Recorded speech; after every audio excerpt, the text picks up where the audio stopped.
I want to first give honor to God. I grew up in testimonial service in my grandfather's church. I thank the Lord for being here. I thank the Lord for my life, my health, and my strength. And I pray this testimony bless you as it blessed me. This is the day that God be released the full testimony because he is doing something. When I got married, the gentleman did not want me to do anything. He was from St. Mary's County, living in Calvert County, and I was living in District of Columbia. So he would come up and commute back and forth. But when we got married, we had to make a decision. Who's moving? He had more than I did, so I decided to leave everything I had behind, except for the job. I would commute that back and forth every day. And then I realized within the marriage, God was having me to really sit down and pay attention. This is not what he wants for me, because I didn't have any space. Everywhere I turned around, I seen his face. There was an opportunity for this man to control me, and I didn't even see it coming. So God brought me closer and closer to my hometown and not want me to tell anybody that I knew what was going down. Because God did not want me to depend on nobody else ever again but him. He's the only one who blessed me from heaven on down. So when I got to my hometown, I didn't have nowhere to go because I left my apartment to go move down there. So God had me to go to a place called Warm Nights. So I didn't really like going to different churches every night with me and my son. I didn't want no one to know. God told me that. So me and my son would go to different churches, and I would commute that with my vehicle. And all of a sudden, he said to me, I don't want you sleeping in your car anymore, because I stopped going to those churches. I didn't want to be around strangers at night. And God said, I want you to continue to go to those churches, or even if you pay for a hotel. But even that, 170 to 200 a night was a lot to be there after work and leave at 4 in the morning to get up to be at work at 7. That was a waste of money every day. God said, I don't want you in the car. So go back to the churches. I would go to the churches with the other people that was there, and it was just a lot. And all of a sudden, I still continue to preach. I still continue to go on the trains, giving the word, go on the highways, byways, DMV area. I still was preaching and preaching and preaching and preaching. And no one knew who I was preaching to, what I was going through. And so all of a sudden, they given me an opportunity to have independent living from a place called Warm Nights. So I was like, what is even all of this? Because I never had to receive anything from the system, because I always given my taxes to help people out due to it. I always paid my own rent. I paid my own condo, my own everything. And here was an opportunity. We can help you. I know you cannot get no stamps or nothing like that because you make too much, but you can at least get, Medicaid. I already have insurance with my job. Oh, you're covered. Oh, that's great. So you just need somewhere to stay. So they had me in an independent living. It was a place called Oxon Hill Village Apartments. And there goes a pandemic that we're trying to figure out why people dying all of a sudden due to not feeling so well. So it wasn't a shutdown completely. It was just like, okay, pay attention to what's going on type of thing. So the gentleman was going back and forth commuting. Me as a woman, okay, I'm trying to make this marriage work, but I'm not feeling it anymore. And there goes Holy Spirit. Something good is about to happen. What? My birthday, it was around September. My birthday, no. Thanksgiving, no. Christmas, no. And the gentleman kept going back and forth. He would go to different women's homes, and one time he got so disrespectful, he bought someone a plate of food in my kitchen. And I was drinking alcohol at the time. He bought the rest of the bottle they were drinking so we could finish it. And so I would sit at home like, what can I do to be a better wife? Why doesn't he want me? What do he want me to be? I mean, he likes them like that. That's not who I am. His family don't even accept me. I like to cross my legs and cover up my body. I don't like to show my body. I don't like to twerk in public. I don't even like, let's not go there. I don't like that. I didn't belong there. And I felt so out of place. It's like you at somebody's cookout and you're like, I don't fit here, but I'm just going to, play it off. I'm fine. I'm good. No, that was like that for 6 years.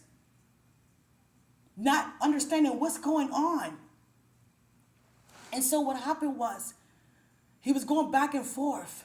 And I'm like, God, please spare this marriage. I'm trying to be the best wife. So I begged this man on my knees, I'll do whatever you want. Please, just don't leave me. I'll do whatever. It was sort of like bark like a dog type of thing. Never thought I would ever do some stupid mess like that. No, I did not bark like a dog. But it was like, whatever you request, I'll do it. Hold on, what am I saying? But now that I'm free, I understand how bound I really was. And what happened was, the people at the rental office watched everything that was going on. I had no idea they were watching. I'm still preaching. I'm still going around and taking care of business with my son and everything. And they said to me, ma'am, is everything okay with you and your husband? And I'm like, oh, yeah, sure. Everything's going right. Oh, okay, if anything was going on, because, we have your income and his income, so you guys can stay here. You let us know if something going on. If he's not living here, oh, no, we're here. We're good. Then all of a sudden, there goes the shutdown. So they're really paying attention because we're not able to leave the house. I'm working from the computer. I'm teaching 10 students on a computer. And these are toddlers. So that wasn't easy for the parents. They got children flipping all over the furniture trying to do a paint project. Hold on, we might got to do this outside. Do you understand? So there goes the people knocking on my door again. Here, it's almost Thanksgiving. They're like, ma'am, who are these bags by the door? And I had an opportunity to tell the truth and get put out because now I only have one income on the lease. And it took two to get the place. Or just tell the truth and just whatever. Lie and keep it or tell the truth. And I just couldn't lie. Rededicated my life. So I said, okay, honestly, I'm separated. I'm filing for a divorce. It's not working out. These are his bags by the door. He's moving out. They said, okay, we'll be back and give us a second. And I was like, oh my goodness, I gotta leave. No, I'm not gonna leave. I gotta leave. So I was going back and forth with that. They came back the next day. Because you were so honest, can you come to the rental office? And I'm like, oh my goodness, and they're gonna put me out. So I get to the rental office. We know that you were paying this amount of rent with you and him. And we know you're a hardworking woman. We know you be preaching because we have neighbors thought you were arguing until they start listening. They hear you pray every morning. They're hearing you on some type of recording. That's when I started the podcast. And they listened to me when I was doing the podcast. My neighbors, they can hear through the walls. And I wasn't even loud. And they was reporting at the rental office, no, she's actually, praying around the neighbor. She's preaching. And they didn't even know what I do outside the community. So they said, you know what? This is going to be your rent from now on. But don't tell anybody anything because we don't want nobody feeling like we can't do it for them too. There's only one you and we want to do this too. And God must be favoring you for us to do something like this. So the rent went from market rent to $100. I was like, I only have to pay $100 to be here. You only have to pay $100. We want to give back to you. And now there goes the job. I wasn't even, God said, don't go back to work when it was time to go back from the pandemic. I'm like, God, they just let me stay here now. You taking my job income. I still have another income. You're taking my job income. That's the big income. And I got to tell them that I have to report any changes. They're really going to put me out. They say, okay, well, now you don't have to pay no rent. I'm like, are you serious? I said, God called me off my job, but you don't have to agree with that call. That's my call. No, we no balance, zero balance for rent. I was like, oh, they said, can we get you anything? Donut, Danish, hot chocolate, cocoa? I was like, oh my goodness. It's just really happening to me. So I took my car. I wound up taking a car. No, what actually happened, I didn't want to really get into detail about my car. Let me just tell what happened. I used to park my car in a complex, free parking zone, so I can, walk to work, instead of going to the station, I have to pay at the parking lot. To me, that was saving money. Just park in a complex. And I did, in a visitor spot. So someone thought it was a good idea to call a tow company and act as if they were the rental office in that complex, complaining I'm being there. And they towed my car. I get home from work, my car was gone.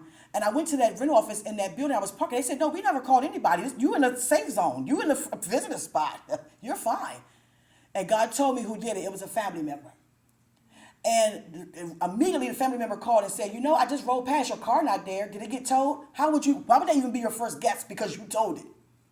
And you need money, you need to borrow money so you can get it back? Oh, you just want me to owe you money. Because God said I owe no man nothing. My God, you're so cruel. So the money kept going up for me to get my car back, to be honest. That's why I didn't get it back. I realized, okay, pay all this money for the car that's not even worth it. Got so many bad memories of me fighting in the car, drinking in the car, driving the car, just so much in the car, so much violence, things going on in the car. Son, do you even want this car? I don't even want, I'd rather walk. When my son said that at the age of, what was he, 10? Mom, I'd rather walk. I said, well, we don't even want this car anymore. They said, well, you can get your tags and you can get your tag and your title, get all your stuff, your registration, get all that out the car. And that was God doing something. Because the moment I got clear from a divorce, you know what happened? All those red flags and all those strikes or whatever you call it was removed from my tag, my license. I had no idea the man I was married had all that on his name, credit, everything bad. And it made mine bad because I connected it to him. Now, there's nothing wrong with, working together to strengthen your credit with your partner. That's all good. That's what you did. God is a healer. You understand? But this man wasn't supposed to be with me. And it was like everything was going wrong for me because I made the bad decision that I made. I didn't ask God anything. And what happened was they started helping me with all kinds of, available assistant programs that can help families that was going through what I was going through. And I was like, I feel like I'm cheap. I feel like I'm a nobody. I feel like a crackhead, to be honest, asking for this type of help. They said, ma'am, we want to give back to you. Much as you do for these communities, can we please, it'd be an honor to help you. And I felt so good for someone to really give back to me. And I was like, thank you so much. We got food. Here goes some food cards. Are you serious? Yeah, here, take it. Your rent is, you don't have to pay no rent. Don't worry about nothing. We're going to get you in your permanent spot and everything. The divorce was it only took 6 months. And during the trial, it was only 5 minutes. I'm telling you, it went from 4,000 to 400. I'm telling you, when God is moving, he's moving. That's why I couldn't really say anything. I didn't need nobody in my ear about, it's against the Bible. It's against God's will to sin, period. I don't want to hear that mess. Then you stay married to somebody who keep going upside your freaking head. I don't want to hear it. Do you understand? So, another thing I was like, okay, God. Okay. I'm getting some help. I didn't want nobody to know. I didn't want nobody to think I was being cheap. I was being lazy. And I was like, okay, God, you called me off my job and preaching the gospel, but why am I getting assistance while I'm preaching the gospel? I don't want that. I don't want it like that. God said they are giving back to you. I'm using them to give back to you. I'm using them to give back to you. It doesn't stay this way for you, but this is how I am providing for you. I need your eyes. I need your ears. I need you to do what I ask you to do. Now keep on that podcast and you keep preaching. You keep testifying what I'm doing. I'm healing you. You need to be at home alone being healed from all that you've been through. So let me have people give unto you why I'm doing what I'm doing, okay? And I was like, okay, God, do you understand? Sometimes we're thinking that we're making it so hard for a person that we dislike, not aware they already going through some type of hardship in life. If we knew what people go through, we wouldn't even bother them. You going through enough, let me just praise God for you. I am so glad that I came out in one piece. Because the devil tried to use people to have me to fall into pieces. How can we go to the same God and treat people the way that is robbery? That's like I'm smacking God in the face and I'm praising him in the same way. The same day. It doesn't make any sense. We talk a lot about black business and I want to help black people. That's why we're still stressed out because we're not open for all people. The people that you disregard are the ones who will take the weight off your back. Did you ever think of that? I realized being about his business is nothing but business. They say don't mix business with pleasure. God's business is pleasurable because we have a personal relationship.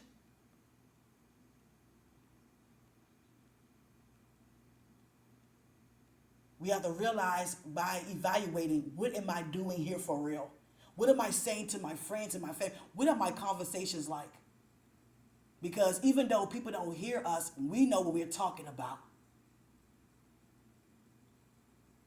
I made a poor decision in February, and I asked God to really forgive me. I think it was in February or was it January? Yeah, January. I bought a present, and I didn't pay my storage fee. I said, you know what? This person means more to me than my storage. I'm going to get them a present. But they didn't show me no appreciation right in the midst of it. And so I'm getting calls from my storage company. Your code is being revoked until you pay it. And God said, I never told you to do that. But God doesn't honor me much more. Yeah, honor means also your priorities. You don't ever put nobody before what you need to do for yourself. People can wait. There are people who have millions and hundreds of thousands that can wait for your 50 or 100 or 20 bucks. I don't care, 2 million bucks. They can wait for it. You have to pay for what you have to pay for. I spent so much time taking care of everybody else. I neglected myself poorly. I was looking at my feet. I didn't get a pedicure in months.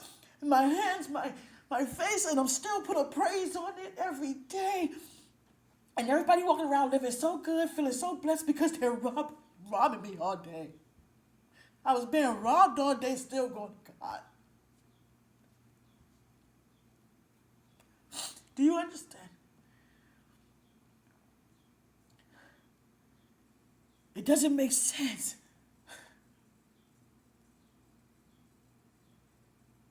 Even when I was drinking, like, God, you understand what I'm going through, so just leave me alone for a second. Let me just drink, please. It's helping me. No, it wasn't. And every time I would go to church with a hangover, they would ask me to do something very important. Excuse me? I need you to go give communion to the pastor. Why are you asking me? Because I really can't do it today. Oh, my God. And I'm hungover like a fox. Every time I went hungover, I was promoted. Do you understand? Can you do New Covenant Potter's class? Why are you asking me? I'm hungover. Because God saw something else. Do you understand? Can you go and dance for me? Why do you want me to go there? Dance, please. I'll do anything. I'll go anywhere. And it was not to talk bad about anybody. It's just that it was oppressed to do what he asked. And I was like, okay, God. Okay. So I realized why God and how God is moving the way he's moving.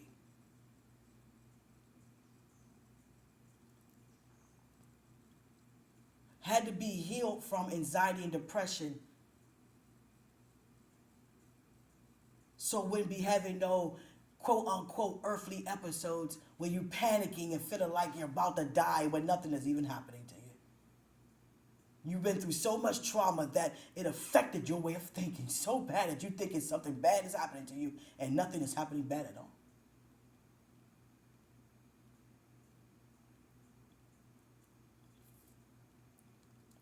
So I moved to a permanent spot called Gateway Square Apartments from the transitional place in Oxon Hill Village. All this is still around where my home church is, where my church home is. When I'm floating, I talk backwards. So God always had me near the church. So it was no excuse not to go. And I was in Gateway Square Apartments. I moved there in 2001. What was the pandemic? 2021. February the 1st, 2021. And what happened was I was there for 5 years at that apartment complex until December the 9th. They kept threatening me for months before December. We want a rent increase. I don't care. Here, take more. I'm only paying I have money. You know, God blessing me. You know, they're not asking me to pay for much. I've been paying the difference. Then all of a sudden, it also go up with the rent increase every year. I don't care, I pay that too. Then all of a sudden, she said to me, it don't make sense how we have to pay mortgage and you don't have to pay only $100. You don't have to pay hundreds of dollars. Every year it goes up. So now I was paying $300 or something. You only have to pay $300. We have to pay that $3,000. That fair to us? So she didn't want me there. She couldn't. It was new management. She couldn't take it. Like, I don't want you here living and helping people. Everybody talking about how you preach and pray and help everybody. No, you work for what you do. You work for what you get. I don't want you here. So so what she said was, we have to ask housing to up your voucher. That's how they giving me a voucher, because they felt like they wanted to give back to me at the Oxon Hill Village place. In order for me to have everything to be legally done, I had to take the voucher. They can't just say, oh, she pay $100 on the lease. You can't do that, because it has a certain amount that you're supposed to pay regarding the lease. So they giving me a voucher so I would be okay, I'd be straight. But that lady wasn't taking it. She was like, no, we're going to go up on the voucher. And housing is not paying more. They want me to pay more out of my pocket. I'm telling you, I will pay more. I don't want your money. I want them to go up. So in other words, you want me to leave because they're not going to go up. Well, if you got to go, you got to go. So we wound up going to court. They give me 45 days to move. So what I did was I found a cheaper unit in the same complex. Big mistake. If they don't want you there, I should have just left them out of the area in the first place. So we got all the way down to 8 days left. And you know what she said? Oh, sorry, we did approve you for the other unit, but you can't get it. It's just not working. So you got to find somewhere else. So we disapproved that. And they were smirking and laughing. Like, we waited to the last minute to tell you can't move here. Why you do that? Knowing the court said I had 45 days. So now what am I supposed to do? Well, you should have went to look somewhere else instead of looking for here. So the court ordered me to leave in 8 days. The marshals was coming out for me to get evicted for 8 days. And guess what? I just paid December's rent. And you talking about putting me out in December? Oh, we got the money now. Well, you could go ahead and go. Are you serious? I'm doing the most preaching and talking during the time of December. Go back and look at it. So you know what happened? God said to me, let this be the best eviction they have ever had. I want you to take everything out. No animosity. I want you to clean this place up like it was when you first moved in it. I want you to leave nothing behind. When you're moving, some things you leave for them to take out, especially if you get evicted. Well, that's for y'all, for should be putting me out. God said, nope, let them come in and walk back out because there's nothing to do. And that's exactly what me and my son did. I made a recording with that. And I was like, what am I going to do now? There goes a shelter. I'm like, God, come on now. I feel like I'm going backwards. So God had me in a shelter. So all those recordings you've seen from December 2025 till last week, I was in a shelter. And cleaning those toilets on assignment and being called to come in and get demons out, it was all in that shelter. Leaving out, coming back to bless that shelter. I was like, I'm in Fishers of Men. We go out 2 shelters to preach and pray. I didn't expect to be in one. I was pissed at God. This is not my fault. They wanted me to leave a place I just paid my rent. How can you do this to me, God? I'm doing something. I was on an assignment. Since I've been there, that entire place shifted around. It's called Shepherd's Cove. It's called UCAP, United, what is it? Families of something. I forgot. But that's when that's when I received most promotions. Invitation to the White House and going to the president and going to all kinds of governors and buildings and all kinds of receiving awards and being on lights, camera, and action. All that was in that shelter.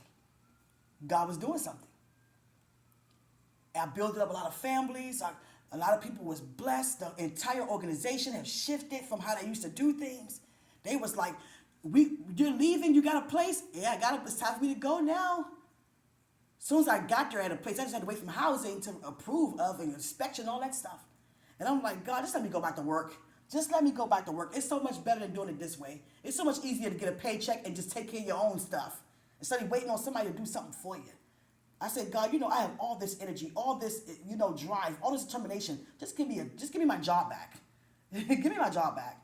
I even, had to repent because I even started investing. What if God going to bless me buying scratch-offs?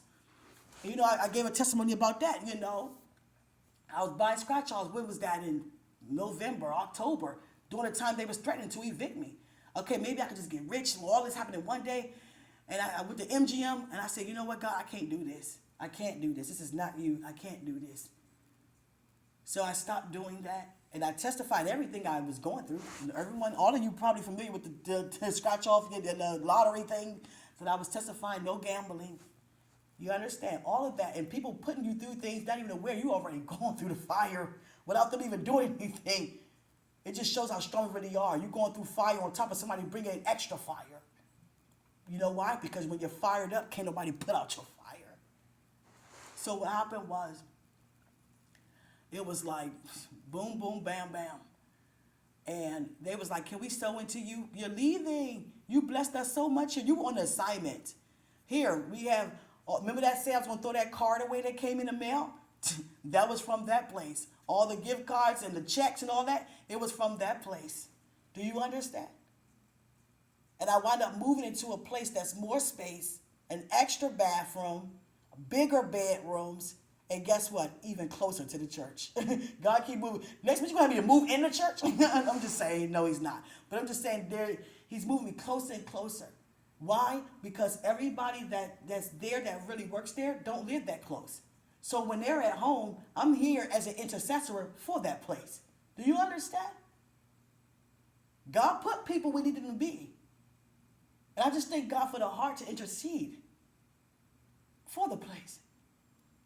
So it's like, wow, this is not it. It gets better. And God me to give the testimony how everything came about. You know, the car, I left it. And that relative that got it towed felt so stupid because they didn't get what they expected. I'd rather walk than have to owe you anything for towing my car so I can have to owe you in the first place. You want me to walk around owing you. How cruel. So when you see me loving on people, it doesn't mean they don't mistreat me. It just means that you're seeing unconditional love being released. But I had to separate myself how God called me to be. Not saying no one mistreated me. It's because God was teaching me, showing me how to value me. God not going to have me to marry somebody if I don't value myself. I'm putting everybody before me. That man will feel the type of way. Hold on, wait, what you doing? God gave you that money for you to do something for you. Why you give it to them? Why you keep spending so much time calling people who don't even want to call you back? It's okay. You know, so what with that? Let them be. Do you understand? And all this y'all see me do, looking at my best, living my best life, whole time, in the earthly way, many would think that it's the worst. It was actually the best way. So this smile is permanent. My walk is permanent. My praise is permanent. It has nothing to do with wanting to look good or trying to show somebody off or any of that. It's because I'm showing the devil I still win. And now the generational curse has been broken. A lot of things God used me to stop in my bloodline, it stopped with me. And that's not just to be said, you can actually see.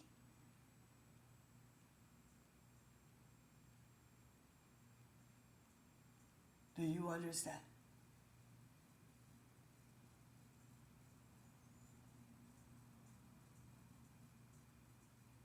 I'm not just saying it stopped with me and you see things happening with me. No, it stopped with me and there goes things happening for them. So that's what God wanted me to share. Because he's taken me somewhere. I get messages from now that we're on social platform, there are a lot of celebrities that really be on there a lot to see, fans and engage with fans. A lot of celebrities engage a lot with their fans. And I had no idea. A lot of celebrities, I am their fan. Excuse me, they are my fan. Well, they fans of me. Make sense of that? They are my fan. I think that's how you say it. Do you understand? And I just thank God for it. So many people are blessed by it. And many have no idea what I was going through. And God wanted me to give the testimony today to bless you.